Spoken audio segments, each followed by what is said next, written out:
Okay, I think Stan's going to kick us off. Give us a shout if you want a question. I'll get to as many as I can. We'll go Stan then John. Jurgen, last game of pre-season. Season's obviously starting next week. Just ask Pep the question on your comments about player welfare. We're getting into a situation now where in years to come we're going to be playing 12 months of the year football. How difficult is that for a manager? And what are your thoughts on players being able to have a proper end of season break to come back fresh?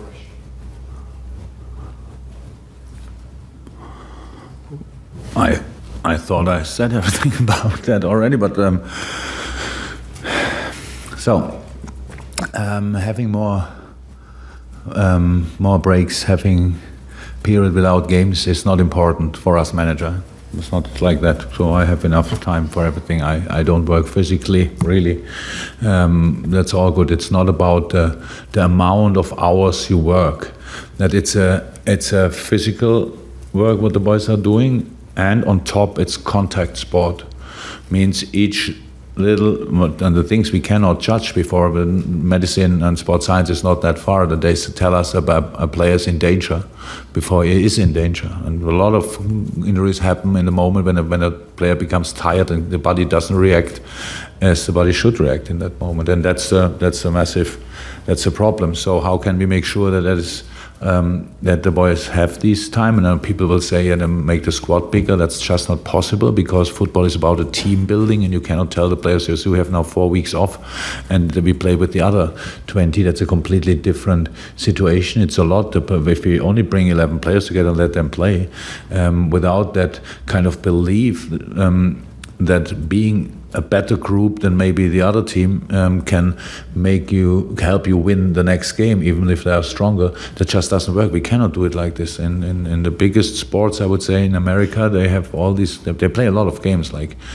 hockey in America, whatever, and all this stuff. But they have really long breaks then, and then they start again. That's how it is. You can play a long period, but then there should be a break. And I think people should start being a bit concerned about it, because it became more and more and more. And the difference to the good old days is the pressure from everywhere on the boys is completely different. And the game, and that's even more important, the game became much quicker than it used to be. And so all what you do with speed makes you a bit more or easier to affect from any influence from outside. So each challenge is difficult. That's one thing. The other thing is, and yes, the clubs have to think as well. It's not only the FA and stuff like this. We all have to think about it. It's not. I don't blame anybody to change it, but it's about having a proper preseason, because again, each sportsman in the world needs a preparation. If you go for Olympic Games and you have not a preparation, but you don't have to go there. But it's only one big event, and then with maybe 2 weeks in recovery, and then you start again training and all these things. And for us, it's always, we have these highlights every 3 days, the top teams. Then, and now we come to a point which I spoke about in the past, when everybody was so happy about the Nations League. It's just then you come, because they play that because they want to make the years without European Cup or European Championship or World Cup more interesting. Who needs more interesting competitions in world football? That's just not necessary. So we have enough interest, and with people, maybe some people out there, you or whoever, if you would miss football for 3-4 weeks a year and think, wow, it would be nice if there could be a game. That would not be. We don't die because of that. It's not a week without football I cannot survive. It would help a lot of relationships at home, probably, that you don't watch every second day any important game. So that's it. And the importance, and we have to play the games because the money is there. We earn the money, that's true, but we need the money as well to keep it going. We need the money to keep the quality on highest level. It doesn't work differently. So we have to think, how can we keep the players in the best competition and the best physical situation. And it's really like this. If you give all of us a 6-week period for pre-season, we all change football. Because then we play 3 different systems, then we do this. That makes it all more exciting, because then we have time for doing it. So now we have a very short period with all players together, with this team who played here today out there, which played really well. maybe we'll talk about that afterwards as well. But we had exactly 5 days training with exactly that group. So, and now if you involve new players and stuff like this, what we didn't do this year so far, so means that then that's even more difficult. Then, so that's the situation. But then again, the pressure is there. Then they say, okay, then rotate. We cannot only rotate for rotation. We have to win football games, and we have to bring our best players on the pitch, and we cannot say, yeah, today it's not so important. And it's Premier League.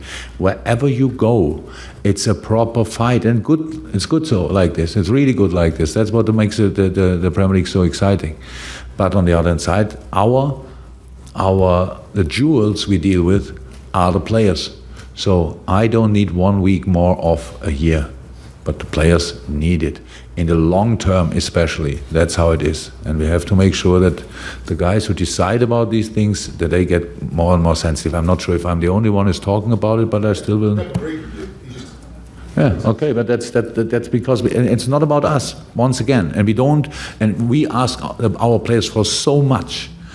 Why we look like outside on the sideline when they are tired and stuff like this. So we used to tell them, go again. We don't pack them like in soft cotton or whatever and say, it's all good. So they deliver day in and day out. And it's a different job to do than any other job because it's constantly physically. And if you train 4 hours a day, what the boys have even when they train only once a day, it's exactly the time we are then training, that because we have different things to do, then it's exactly as you cannot train 8 hours a day. It's just not possible. As much as people want us to do that, it's not possible. Human beings are not made for that. Yes, there are different sports, like swimming, where they train in the morning before they go in university, like 2 hours and they go back. There's no contact. If they are there, they don't have contact. If they are in a down period, they don't face any other swimmer and get a knock from him. It's just different. There are more intense lifestyles, let me say like this, for in different sports where they don't earn that much money. That's all true. But the game is like it is. The game is like it is. And we have just to make sure that the boys are always in the best way prepared.